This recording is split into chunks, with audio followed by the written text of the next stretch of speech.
मुख्यमंत्री आले होते. सहकार भवनाचा विसर्जनाचा कार्यक्रम पार पडलाय. मुख्यमंत्र्यांनी सांगितलंय की वायुवेगानं याचं उद्घाटन सुद्धा होऊ दे. एक मोठी घोषणा सायन प्रतीक्षा नगरसाठी केलेली आहे. कुठली महत्वाची भेट आज मुंबईकरांना मिळाली? दोन्ही महत्वाच्या भेटी आहेत. सहकार भवन हा मुंबईतील सहकारी कार्यकर्त्यांसाठी भेट आहे. महाराष्ट्रातल्या सहकार चळवळीला दिशा देणारं प्रशिक्षणाचं केंद्र होणार आहे. त्यामुळे महाराष्ट्रातल्या मुंबईतल्या सहकारी कार्यकर्त्यांसाठी ती भेट आहे. त्याचबरोबर आणखी आनंद देणारी घटना की या प्रतीक्षा नगरमध्ये घाम गाळणारे कष्ट करणारे मध्यमवर्गीय लोक राहतात. आणि कालच मी ग्राउंडवर कार्यक्रमाच्या तयारीला आलो होतो. त्यावेळेला बाजूच्या इमारतीमधले 2-3 इमारतीमधले चेअरमन सेक्रेटरी मला भेटले.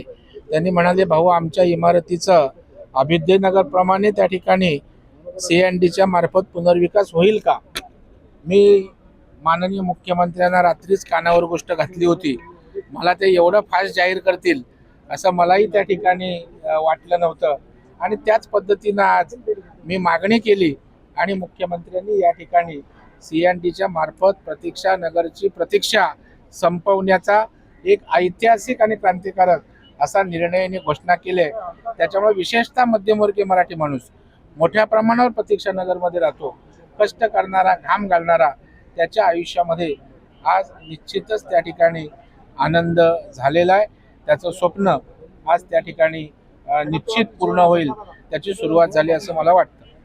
असं म्हणलं की मध्यमवर्गीय मराठी माणूस राहतो, कोळी बांधव राहतात. त्याच्यामुळे ज्या पद्धतीने मुंबई महापालिकेच्या निवडणुकीनंतर मराठी मतं नेमकी कोणाकडे असं जेव्हा प्रश्न उपस्थित झाला, भाजप त्याला उत्तर देण्याचा प्रयत्न करते का मराठी माणसांच्या विकासासाठी काम करण्याचा चक्क मारते? तुम्ही एक लक्षात ठेवा, आता 3 वर्ष तर कुठलीच निवडणूक नाहीये. प्रतीक्षा नगरची घोषणा जर आम्ही निवडणुकीच्या तोंडावर केली असती तर तुम्ही राजकारणासाठी केली, मराठी माणसांना राजकारण करायचं म्हणून केली. आज आम्ही कर्जमाफीची घोषणा केली.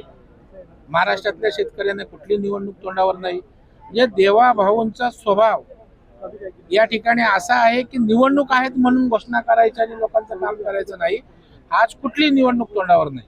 आज प्रतीक्षा नगरला या ठिकाणी कुठल्याही प्रकारचं मतं मागायला येणार नाही. 3 वर्ष कुठली निवडणूक नाही. परंतु निवडणुकांसाठी भारतीय जनता पार्टी काम करत नाही आणि देवाभाऊ तर नाहीच नाही. आणि त्याच्यामुळं कुठलीही निवडणूक तोंडावर नसताना आज त्यांनी या ठिकाणी CNDच्या मार्फत या ठिकाणी पुनर्विकासाची घोषणा केली. मला वाटतं आजचा दिवस हा सुवर्णाक्षराने लिहून ठेवा अशा प्रकारचा प्रतीक्षा नगरवासियांना आहे आणि त्यांची प्रतीक्षा नक्कीच पुरी होईल. कालच माझ्याकडे येऊन सगळे सांगत होते, साहेब CM साहेबांना सांगा, CM साहेबांना सांगा, आमची बिल्डिंग पडायला आले. या आजूबाजूच्या इमारतीत 30-32 वर्ष झाली.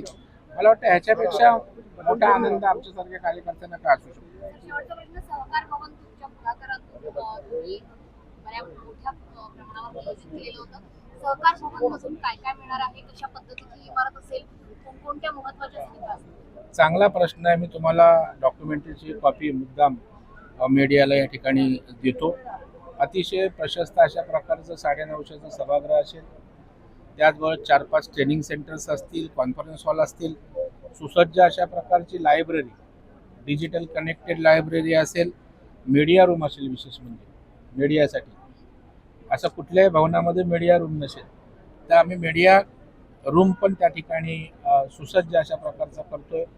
निवासस्थानं असतील. ग्रामीण भागातना सहकारातले कार्यकर्ते आले तर मुंबईतला आता मोठ्या हॉटेलमध्ये 10-15 हजार रुपये देऊन राहायला लागतं. त्यापेक्षा समजा 700-800 रुपयात जर चांगला रूम मिळाला तर ती एक व्यवस्था राज्यातल्या सहकारी नेत्यांसाठी, कार्यकर्त्यांसाठी होणार आहे. आणि सर्वात महत्त्वाचं म्हणजे सहकार चळवळीला प्रशिक्षण देण्याचं काम या वास्तूतनं होणार आहे.